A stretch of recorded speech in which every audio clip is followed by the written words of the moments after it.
Jermond, welcome to Tipsy Chronicles. Man, good to be here. Good to be here. I wish I knew you before this. You seem like a real chill guy, man. I try to be. Yeah? I try to be as laid back as possible. I'm already old, so I don't want to exert any more energy than I have to. I understand that. You're a chef. Correct. I have not had many a chef on here. Man. You actually might be like only the second one. Really? Yeah, Out of many episodes you have, I'm the second one. I think so. How long you been cooking it up? I've been cooking it up well over 25 years, man. You still love it? No. No? Yeah. Yeah, I still like to get down with it. I mean, I got my moments. Okay. What is your specialty? Any and all things Cajun. I'm being from Louisiana, any and all things Cajun, but I make really good breakfast, man. Okay. You know, my pancakes are pretty, my eggs are pretty, they taste good as well. All right.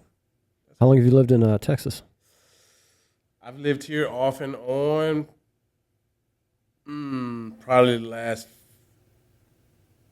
20 years, just bouncing back, can't make up my mind. I have a gypsy spirit. That's Okay. what I've been told, so I got to move around. Understood. I'm going to move this mic a little bit closer to you. You can stay where you are. I know you want to lay back and chill. That's fine. Good, we good. Let's see. Let's try that. You can go back to where you were if you want. I don't want to mess up your vibe. No, you To make sure we can hear you. Yeah, I like this better. Okay. Wonderful. All right, I think we're good there on the levels now. All right, my bad. No, you're good. So, Louisiana and Texas. Anywhere else? I've lived in California. How long were you there for? I was there maybe a year, just trying to figure some things out. Okay. You know what I mean? And my brother was there, and he looked out for me as best he could, while he could. You know what I mean? So shout out to him. Yeah, that's it. But other than that, I've kind of bounced around, just living here, living there, living here, just doing me. Yeah, which place do you like the most?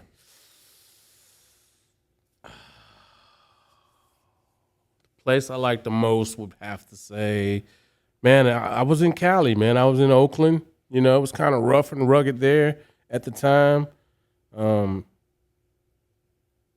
Yeah, I liked Cali. Cali was cool then. Now it's kind of sketchy. And were you cooking out there too? No, at the time I was I was getting my feet wet in the grow game. Okay. And everything. Okay. They've been doing it out there. So, you know, I had my hands in with a few people there, you know, and I was just checking it out. But then priorities call, situations change, and I had to go back to the boot. Yeah. Which was cool, but it wasn't. Right. At the same time, I went back because of my kids, and that's what made it cool. Other than that, it wasn't cool. Right. You know. So. Do your kids still live in Louisiana? No, my youngest son lives in League City.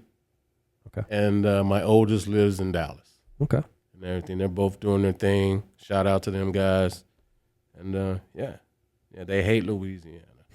While I was there, they just hated it. I barely seen them when I was back home. Yeah. Barely. They can't fuck with it. What about cooking for them? Do they cook as well? Yes. Surprisingly, my oldest son, he's the one for real. He gets down. Every once in a while, my youngest will reach out and like, yo, Dad, you know, I got this going on. What's up? Okay, and I'll, put him on, hey, you can do it this way, that way, but do it your way. Right. So they cook. I got a fun question for you. You being from Louisiana, This was brought up not too long ago. How do you make your gumbo? Because there's like two different ways apparently you can do it. I don't know anything about it really, but how do you do yours? My gumbo, okay, of course, it's the roux. If your roux is not good, then your gumbo is gonna be trash. So it's all in the roux. Myself, I kind of like a medium to dark roux and everything. Some people cook it on the stovetop with the fire. Some people put it in the oven and just constantly stir. Me, I'm a stovetop type of dude. I really don't like cooking my roux unless I'm using a cast iron pot, just for the aesthetic of the cultural thing, and it's a flavor, and so yeah, I'll it's a 1-to-1 ratio, cup of oil, cup of flour, and you stir it till you literally burn it. Okay. And that's the beauty of it. It's the beauty of you burning it to get what you want.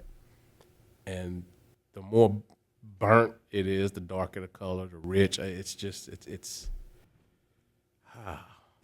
man. Does that make you hungry thinking about it? Yes, sir. So I personally don't eat shellfish. Okay.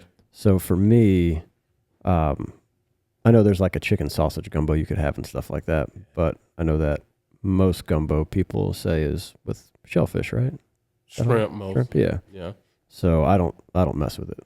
I mean, for me, shrimp is optional. It's like, why are you gonna put shrimp in a gumbo of chicken and sausage whenever you can just do a flat out seafood gumbo, call it the day. Right. It baffles me, but I do it. Shame on me. So what type of place do you work at up here with the background that you have? Right now I'm the sous chef at SoCal's assisted living place, but I got some things in motion. I'm trying to get more to my type of situation. SoCal's great. I did no complaints. Okay. That they're good. But I need to, for me, before I finally call it quits, I got to be back in a setting to where I can do my thing. I'm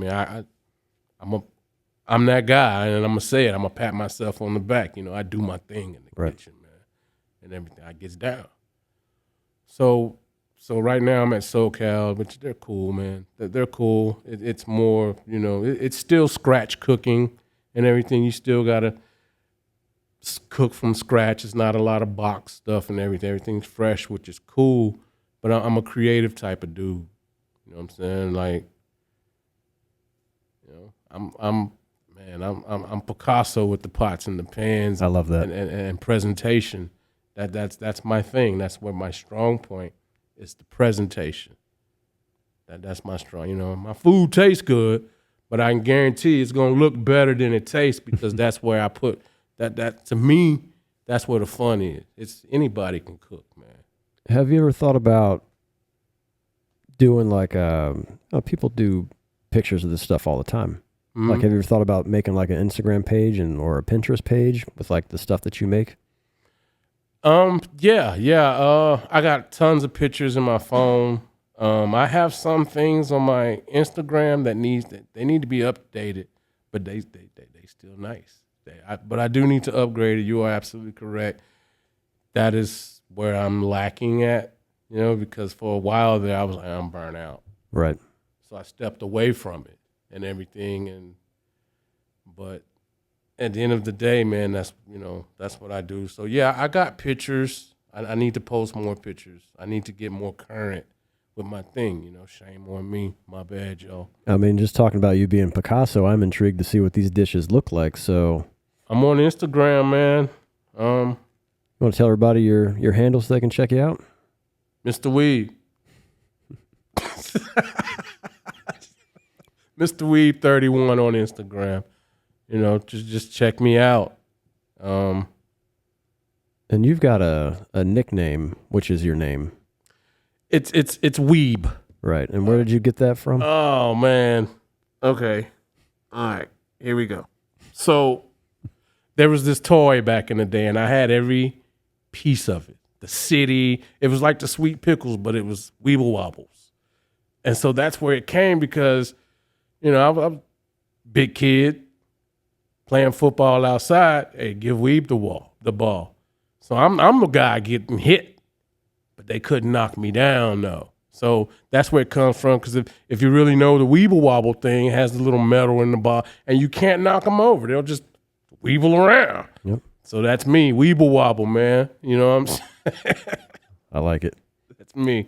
I thought maybe it partially had something to do with you drinking heavily and not getting knocked out. Yeah. All right. It kind of has a little bit to do with that. Okay. A little bit. It's more so just it's hard. I'm hard to knock down. I get it. You know. You said to me before we hit record that you've chilled out a lot. Were you a partier before? Yeah. What did you like to drink? Oh man. I'm a Crown dude, man. I could see that. Crown Royal, Crown and 7 with a lime and a splash of cherry juice or some grenadine. Okay. That's my go-to right there. Have you messed with like the Crown Apple or the Crown Peach at all? Man, stop that, man. I'm just curious what you think of it. Yeah, I liked it. I've actually made pies with it. I've actually cooked with it, and you know, I gets down. I make candy sometimes. So for the holidays, I've used it to make some candies. You know, with broccoli. You know, hint. Yeah. So yeah, I've cooked with it. Now you got me wanting to get down with it. Yeah, man. I want to try it now. I mean, I've heard of cooking with wine and vodka and stuff like that, but with a flavored whiskey, that's intriguing. You gotta like with the apple crown. So I made apple pie, of course, to kind of it's already the flavors halfway there. So I made the apple pie, and I made some Jolly Ranchers type situations with it, which was very interesting. But yeah, you just gotta be careful because as you're cooking it, it's gonna burn that alcohol out real quick, so it's gonna get real thick really quick, and you can really tear it up if it don't explode on you. Really, because it's not. Sometimes it's not the alcohol you think it is in there, and I'm just being honest. So you have to kind of just let it simmer, so to speak, right? You don't want to boil it, right? Very low heat. Yeah. Very low heat. And for me, and it works for me. You know what I mean? I like to use when I'm using that type of alcohol, I like to make sure that my pots are as thick as possible. You know what I mean? That way the heat is a lot more. It's what's the word I'm looking for? It's there. It's there. There's no fluctuation for me in the pots. Condensed. Is that the word you're looking for? Maybe. Yeah, it's a little bit right. It's a little bit more condensed. It's a little bit more confined. The heat in the thick pot, it goes through the pot, the material of the pot, more evenly. Whereas, them thin ones, man. Now I need to go home and check my fucking pots and make sure I don't have these thin pots. They say I'm bougie a little bit because That's all right. I'm very particular with the things I like to use, and I like to use thick pots and everything. I'm not really too big on the weighted pots with the little thick bottom and everything. I'm not really too big on that. That's just me. Okay. But me, I gotta have thick pots all the way around, and if I'm gonna use a skillet, I gotta go cast iron, bro. Of course. I can't. Man, sometimes I make it difficult for myself, bro, because I'm so particular at times. A little retentive. What got you into cooking in the first place? Just growing up, hanging out with mom, grandmom, aunts in the kitchen. Mostly my mother. I would cook something, and she would always say, "Boy, you need to be in somebody's kitchen." And and so getting out of school, doing my thing, my dad was like any other dad. Well, you need to find something to do. Me being the smart ass that I am, will find me something. Then your mama said you can cook. Okay. Yeah. And that was that. That was it? That was it. Okay, pay for me to do my thing. Nice. And Shout out to my dad, man. Shout out to my mama, though. They're both passed away, but still, shout out to them. No doubt, man. Yeah. That's great, man. So you always had this thing for cooking and being in the kitchen, so to speak. Yeah. You think about ever owning your own place? Yeah, I do some catering.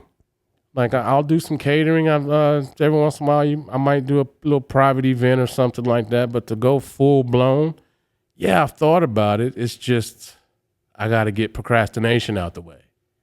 I mean, I got to start with those Pinterest and Instagram and just start expanding your clientele that way. And then somebody might throw a few bucks at you to be a little partner, open up your own spot, man. Yeah.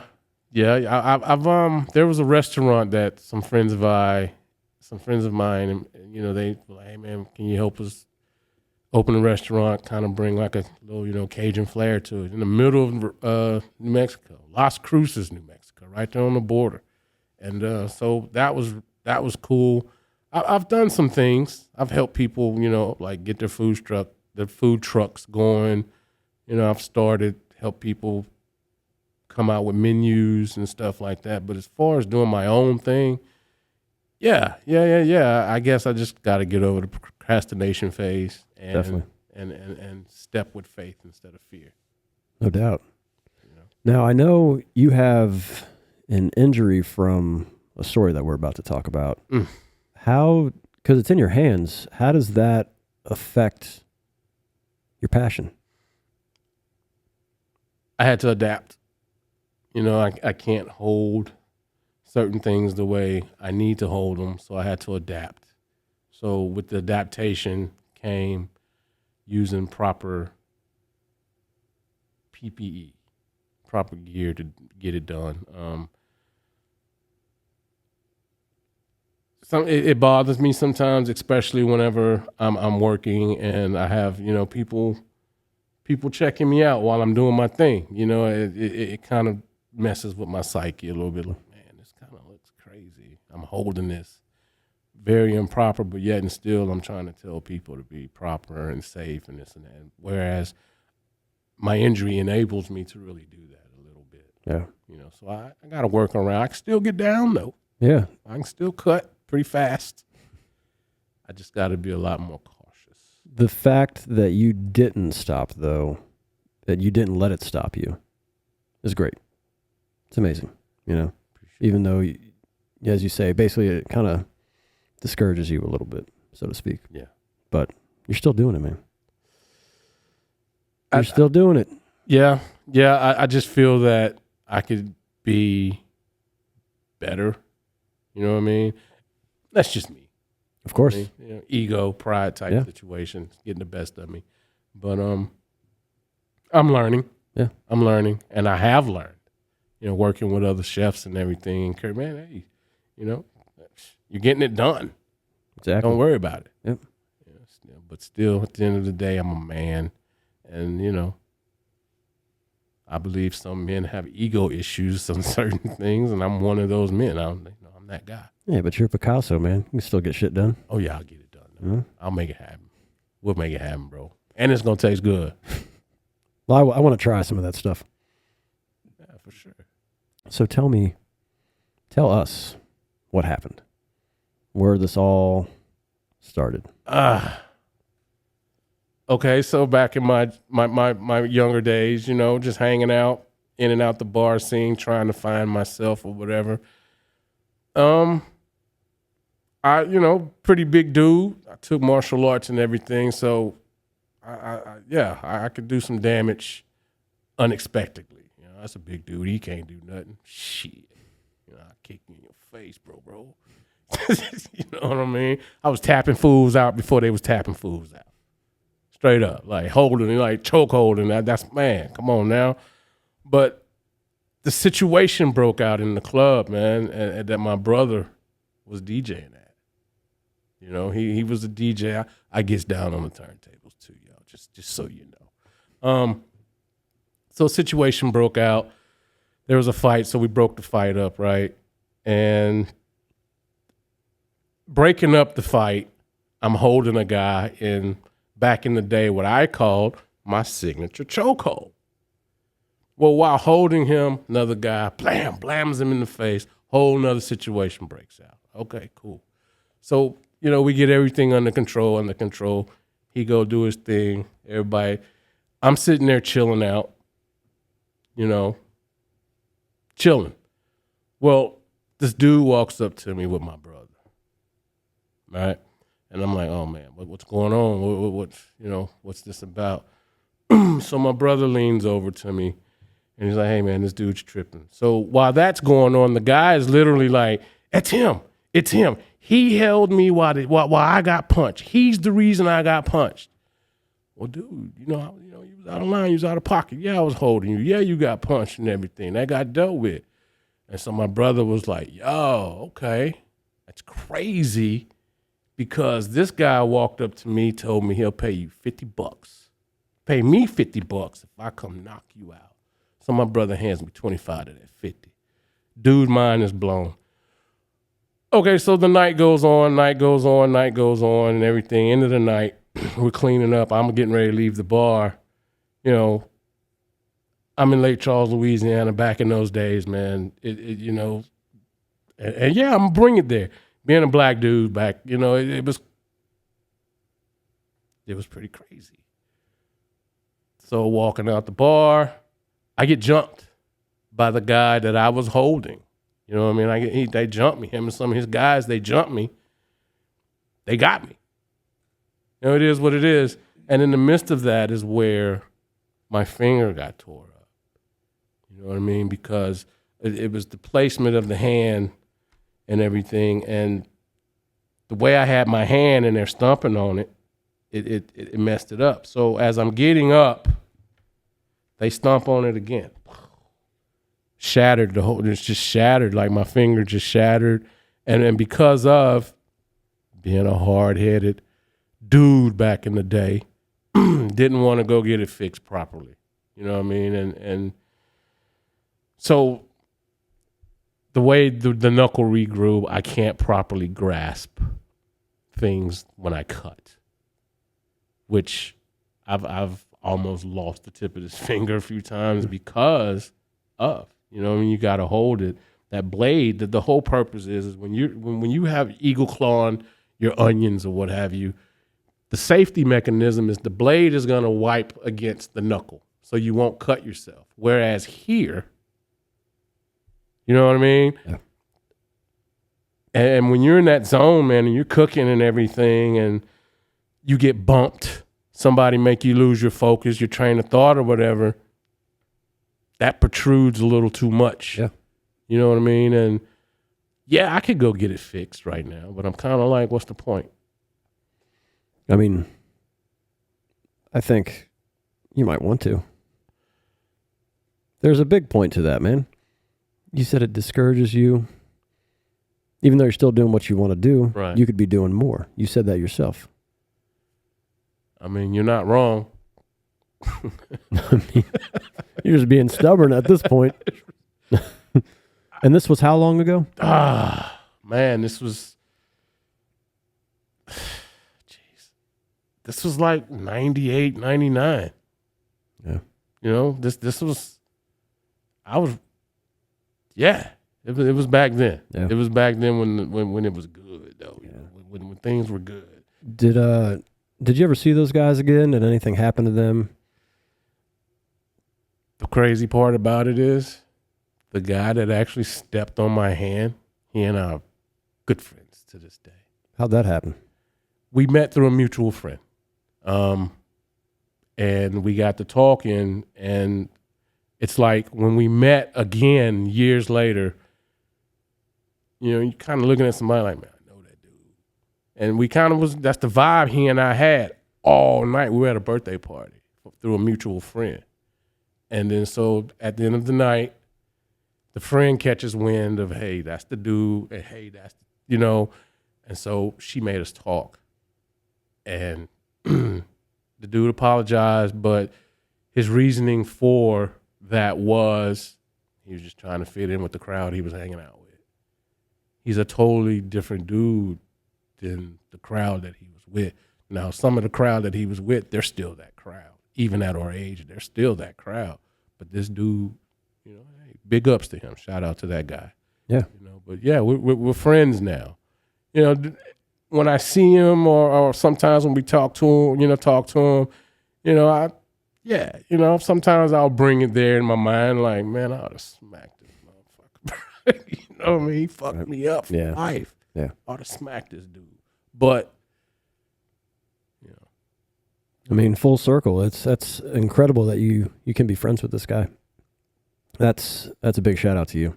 It's more so the motivation behind that is the mutual friend. Yeah. You know, I just don't want to have, she knows what's up. She knows. So if we're ever in an event or a situation, you know, she knows. That, yeah. You know, one of us get besides herself or whatever, then it might possibly turn into an ordeal. But, you know, thank God, shout out to the universe that hadn't happened. Right. You know, I'm not saying that it ain't gonna happen, but it hadn't happened thus far. So that's why, and hopefully it won't happen. But I'm not opposed to it happening. How many guys was it that jumped you? 5. And where's your brother? He had already left. Like, my brother was the DJ. He was, and he was pimping, man. Like, he was doing him. He was doing his thing. Right. You know, and before he left, little brother, you good? Everything good? I'm all right, bro. All right, cool. You know, and this was like 2-3 hours, you know, had passed, and bro's gone. They still hanging out in the bar, though. That's how they got me, because they were still there. Usually, we call them campers. Like, come on, man. They didn't call last call, and you still camping out. Right. Time to go. That night, we, you know, fuck it, let's get this money. You know? Yeah. That's where we was. And that's what happened. They lingered around, and now I got it. I'm gonna close up. You know, you up there with the club manager and a couple of bartenders. Y'all counting, getting money right. I got to make sure they good. They leave out the building good. You know, they tip me pretty nice or whatever. I'm running trash and everything. You know what I'm saying? They catch me when I'm running trash. You know? Hey, my bad. Should have been more attentive to my surroundings, I guess. So I know this was Lake Charles, and this was in '98, but I mean, you were technically on the clock. You think that they could have paid for that? Or was that offered to you at all? To have your finger treated since you were helping out that night? You know what I got from that? Are you okay? And you can bring a little entourage in here for free or whatever, you know what I mean? And give them like a $50 drink tab. Well, I mean, man, fuck out of here, man. You know what I mean? I'm good, but I'll work it out or whatever. Yeah. But at the end of the day, the club owner, you know, he did, you know, he looked out for me down the road, you know what I'm saying? But he initially looked out for me, and he didn't come out and say why he was looking out for me the way he looked out for me. But I knew. He was a good dude, but, you know, some people, you know, you got to play your field. You know, you got to play that. And he had to play his field. I get it. He had a business to run. Definitely. You know, can't be mad at him. Well, I'm glad that you survived and that you were able to cook. Still. I make better sandwiches, too, though. You make better sandwiches? Better sandwiches. Like you say, you make better sandwiches after this happened? Is that what you're saying? Yeah. Hey, like, honestly, after this happened is when, okay, let me get weird for a minute. You know when people say, okay, he got shocked by lightning, he got struck by lightning, now he can do something. Yeah, that's me. I'm that guy. I got my finger broke and all good now. Now my shit is superb, bro. So that's why you don't want to get it fixed. You're just hiding the superhero power from me. My lucky rabbit's finger. I like the sound of that. My lucky rabbit's finger. Because initially, man, like when I had this finger checked out, man, like, and another reason is when they looked at it and the whole thing. Now, I don't know what I don't know, but they were like, we're gonna have to cut it off because it's not gonna grow back proper, and when this and that, and I'm just like, if I cut it off, I'm just gonna leave it there, you know? Yeah. And that's mostly where I'm at now with today's technology and phenomenal surgeons they have nowadays. Now I'm sure that could be corrected properly. Yeah. But back then, nah, bro, nah. I might be a lot of things, but I'm not stupid. Right. You know what I'm saying? I mean, obviously up to you, but it's something to at least maybe look into. I'm sure your sandwiches would still be fucking amazing. Right? I do, because I'm getting into my whole jewelry stage again. And this finger, it has its moments. It'll swell up, so now I can't put the ring on. If I put the ring on it and it swells up, I might go like 2 or 3 days without being able to get it off because it gets inflamed in there still. Yeah. You know what I mean? So I guess, yeah, man, I guess you're right, bro. I guess I do need to get it looked at, get it looked into. Because, I mean, you look, it's shorter. It's shorter than everything else. It's crazy. Sometimes I'll have phantom pains, ghost pains. Yeah, you want to keep going with that? It's only going to get worse, I feel like, as time goes on. But it's not cancerous. Right. And that's where I'm at with it,